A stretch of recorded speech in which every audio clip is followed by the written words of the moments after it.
Shasta Groene can vividly recall the moment she was rescued after surviving 7 weeks of captivity and sexual assault.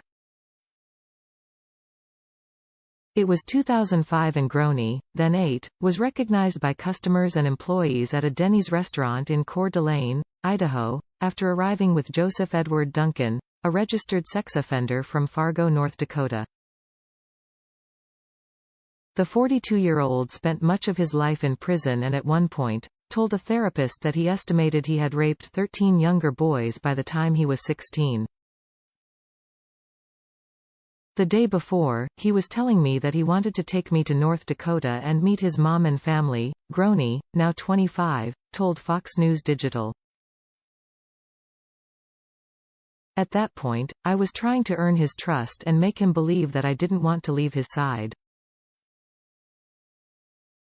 I would tell him that I wanted to show him all the places I grew up in, where I went to school because I loved school, where I used to hang out, basically show him my life because I had no family.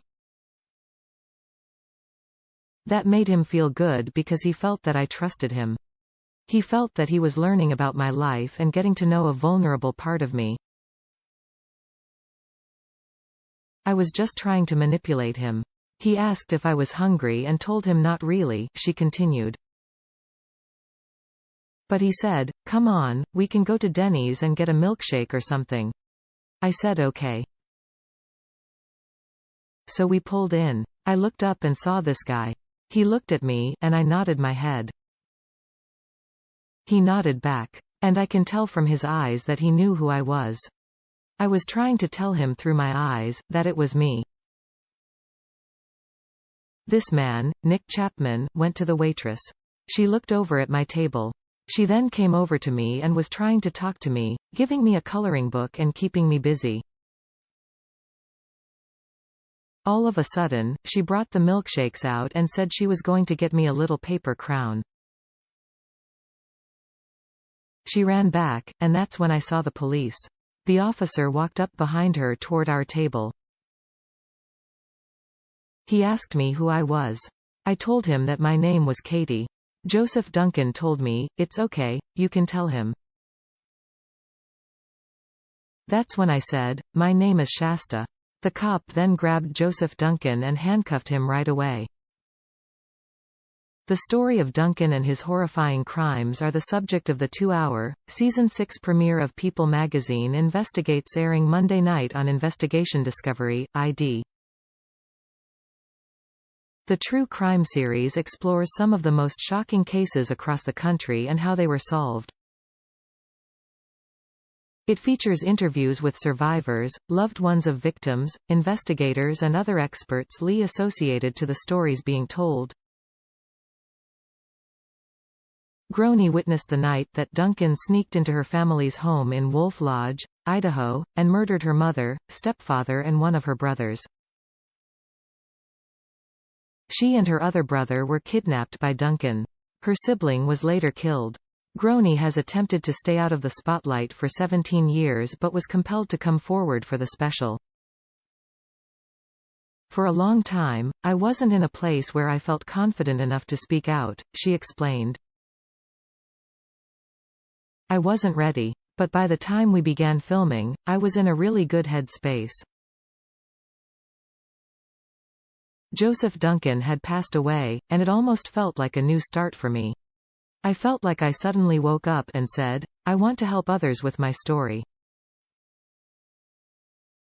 Groene described growing up within a knit family that bonded over the outdoors. Gatherings consisted of barbecues, hunting and fishing. "I had my brothers with me all the time," she reflected.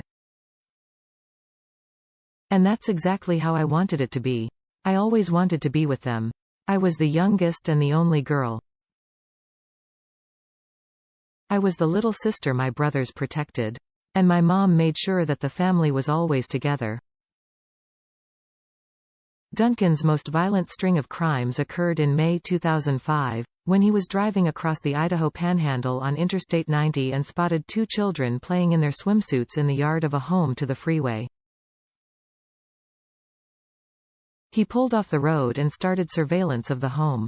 Using night vision goggles, he broke in and tied up Brenda Groene, 40, her boyfriend, Mark Mackenzie, 37, and her son, Slade Groene, 13.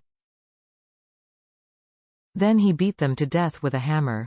Two of Brenda's other children, 9-year-old Dylan and Shasta, were missing when authorities got to the house.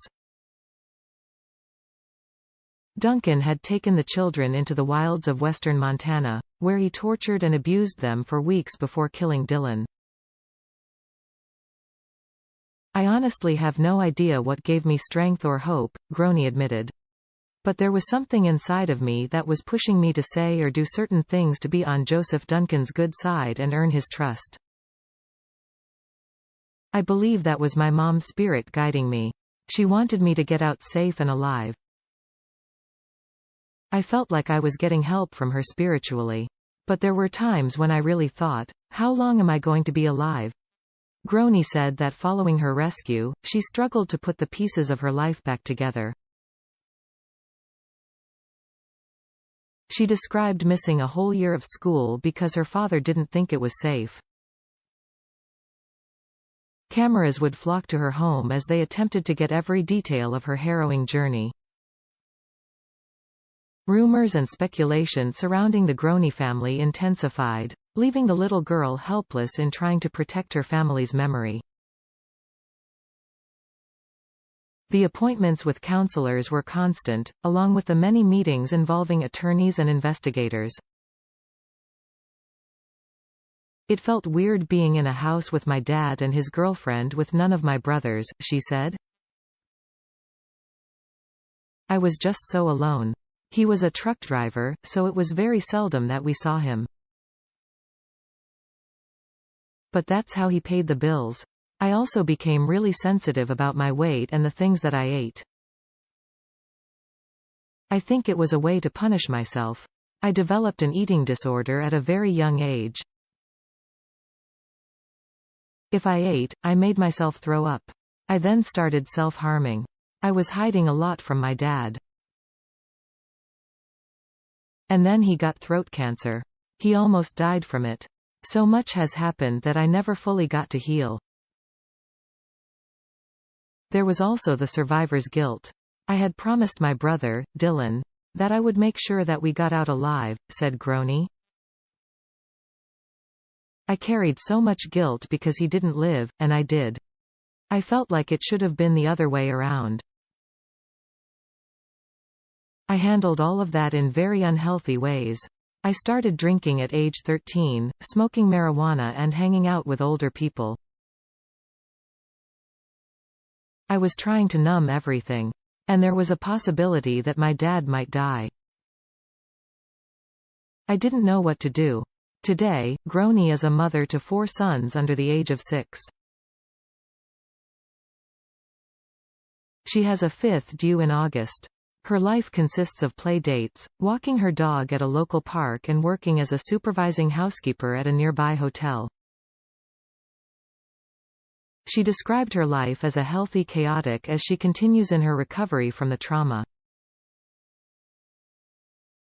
"But, I've got all my kids and I get to wake up every day and be a parent," she added.